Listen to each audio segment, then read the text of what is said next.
தமிழக அரசியலில் பழம்பெரும் கட்சியான பாட்டாளி மக்கள் கட்சியில் இன்று நடக்கும் உள்நாட்டுப் போர் கட்சியின் எதிர்காலத்தையே அச்சுறுத்தும் நிலைக்கு தள்ளியுள்ளது.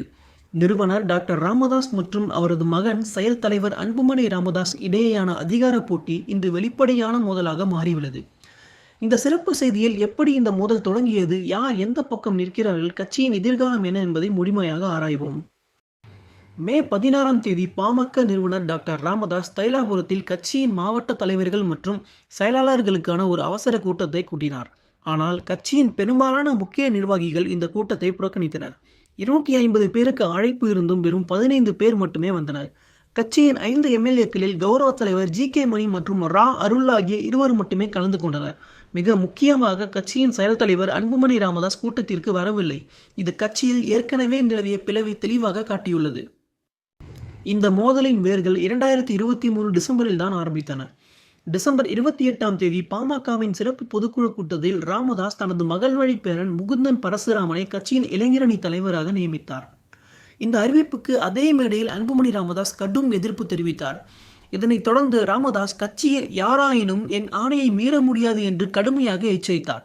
பின்னர் ஏப்ரல் 10ஆம் தேதி ராமதாஸ் இனி நானே கட்சியின் தலைவர், அன்புமணி செயல் தலைவராக இருப்பார் என்று அதிகாரப்பூர்வமாக அறிவித்தார். இந்த அறிவிப்பு அன்புமணி பாஜக கூட்டணியை ரத்து செய்ய முயற்சித்த நேரத்தில் வந்ததால் இது ஒரு சதி என்று பேசப்பட்டது. இந்த உள்மோதல் ஏற்கனவே தேர்தல் தோல்விகளால் பலவீனம் அடைந்துள்ள பாமகவிற்கு பெரும் அச்சுறுத்தலாக உள்ளது. 2006இல் திமுக கூட்டணியில் 18 இடங்கள் வென்ற இக்கட்சி 2011இல் 3 இடங்களாகவும் 2021இல் பாஜக கூட்டணியில் 5 இடங்களாகவும் சுருங்கியுள்ளது.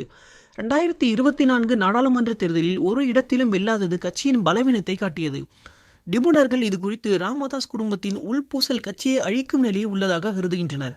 அன்புமணி இல்லாமல் இந்த கட்சிக்கு எதிர்காலம் இல்லை என்றும், ஆனால் ராமதாஸ் தன் பேரன் மூலம் கட்சியை கட்டுப்படுத்த முயற்சிக்கிறார் என்றும் பத்திரிகையாளர் கார்த்திகேயன் தெரிவிக்கிறார். மே 11ஆம் தேதி திருவிடந்தையில் நடந்த வன்னியர் இளைஞர் மாநாட்டில் ராமதாஸ் முகுந்தனுடன் கைப்பிடித்து வந்து அன்புமணியை நேரடியாக தாக்கிய பேச்சு வீரியமாக இருந்தது. நாம் தனியாக கட்சி தொடங்கிய போது 4 தொகுதிகள் வென்றேன், இப்போது கூட்டணியில் 5 தொகுதிகள் மட்டுமே வென்றேன், இது அவமானம் என்றும் உங்களை மாற்ற ஒருவர் வருவார் என்றும் அவரை நானே கொண்டு வருவேன் என்றும் கூறினார். இந்த பேச்சு கட்சியில் சூடான பிளவை உறுதிப்படுத்தியது.